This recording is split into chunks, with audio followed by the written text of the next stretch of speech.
Hey, what's going on, everyone? Back with another knife overview. Today we're going to be looking at the Microtech Medallion from way back in 2001. I kind of got to thinking, so I do have and carry a lot of fixed blade knives, but I don't review them that much just because I feel like there isn't as much to say about them, but I figured, what the heck, I have them, I carry them, I might as well review them, even if they are just kind of shorter overviews. So I ended up getting this on the secondary market. This is the sheath that it comes with. We'll kind of get into that in a second. So the idea behind this knife was, so it is classified as a neck knife. It features a 2.5-inch blade. It's 5.75 inches overall. It weighs a very tiny 1.9 ounces. The steel used, again, this is an early 2000s Microtech, is 154 cm. It features a drop point / recurve blade. I really couldn't find what the MSRP was, but looking at old kind of sales on Arizona Custom Knives, etc., it looks like they go for, or went for, about like $200 to $350. These are going to be made in the US, back when Microtechs were still made in Florida. And the kind of rather unique thing about this version, or what caught my eye was this one features what's actually called the boron nitride finish. So most of the examples that I saw of this are going to be just stonewashed, but this one kind of has like a really like dark hue to it, and the lubricity is really cool. So it definitely caught my eye, and I thought that I'd go for it.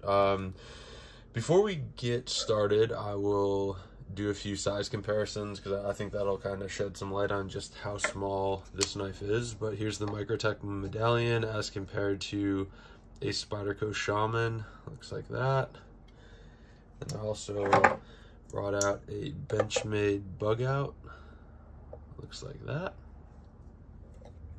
And as far as folders go, so the last folder I brought out was going to be this Microtech Anax, and the cool thing about having these together, so I have in the past, I don't anymore, but I own several LUDTs and a combat front opener that were from the late to mid 90s, but this is kind of the oldest Microtech I own, and then the newest one being from 2023. So it's kind of neat that there's 20 years apart here, between these two knives. I thought that was kind of a cool distinction.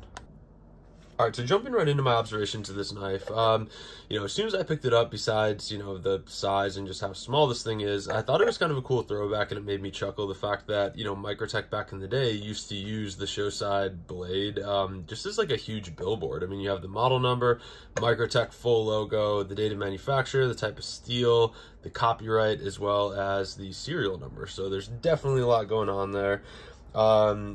So the version that I picked up, most of the ones I saw online were going to be just flat ground.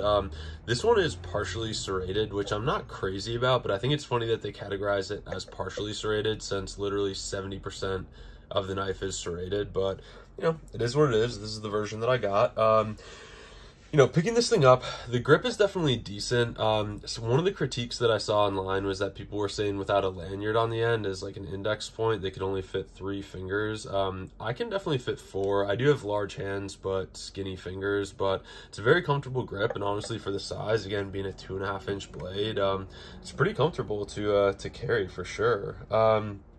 I do love the finish, as I said in the beginning. So again, it's this boron nitride coating. I will say though, this thing picks up fingerprints like no other, and they're like very clear fingerprints, if you can see that. So, I do like the lubricity, the finish, what it feels like, but at the same time, it is just a fingerprint monster. So if you're looking at any Microtech that has that boron nitride coating, I hope you have a good, yeah, you're gonna need one of those like glass cleaners to keep this thing and keep the fingerprints off it.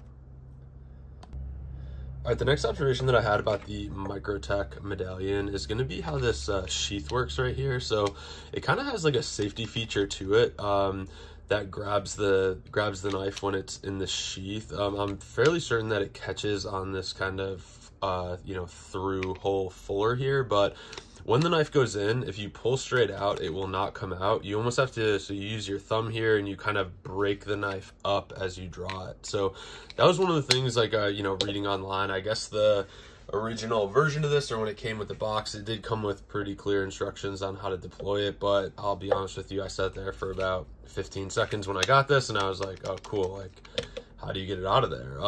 The other interesting critique that I saw, and this was a forum post from like back in 2001, but they were saying that, you know, oh, the knife like rattles when it's in the sheath.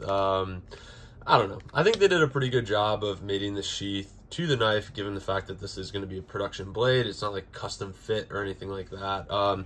You know, the sound and the rattling, it's pretty standard for what we have here. All right, the next observation that I had about the Microtech Medallion was just the grip, and I really do like this finger choil here. I think as far as like a defensive blade, again, this thing's really small, so you won't be breaking any knife laws for the most part, unless you're in California carrying a fixed blade or a concealed fixed blade. But you know, a really good defensive knife, and one of the things that I picked up from Tracker Dan and his designs was, you know, having a knife that you can completely, you know, cover with your hand is the best one, because then, you know, there's really nothing for an assailant to grab onto that, you know, to be able to get the knife away from you. So in that respect, I really do like the full grip once you really get after this knife. And then one more point about the grip. So this does feature jimping on it, which I think is really nice. There's some under here in the choil, there's some back here, some up here, and then on top of the knife right there. You know, makes for a very you know, confidence inspiring grip, and you know, I definitely appreciate that.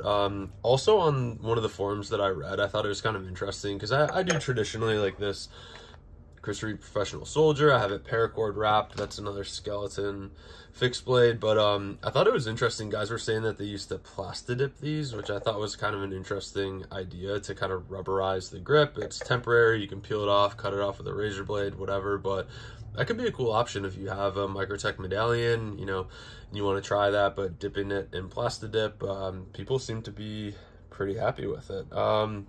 As far as the blade goes, so I really do like the profile. I think it's a good fit, you know, thickness to it. It's not overly thick, still pretty slicey, but at the same time, you know, I always get nervous when you have these skeletonized full tang blades, because they're obviously not as strong as you know, solid tang, but at the end of the day, it has a really nice thickness, weight to it. I mean, it has stood the test of time. It's over 20 years old, so I think it's a good testament to the build quality.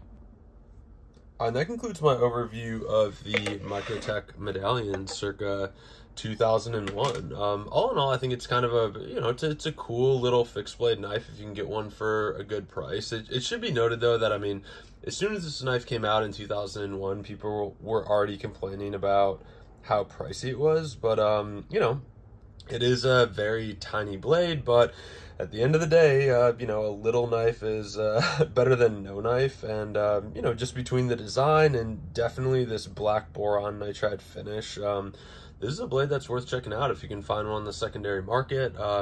You know, I'm pretty happy with it, and it has been fun to carry. So appreciate y'all tuning in. We will see you next time.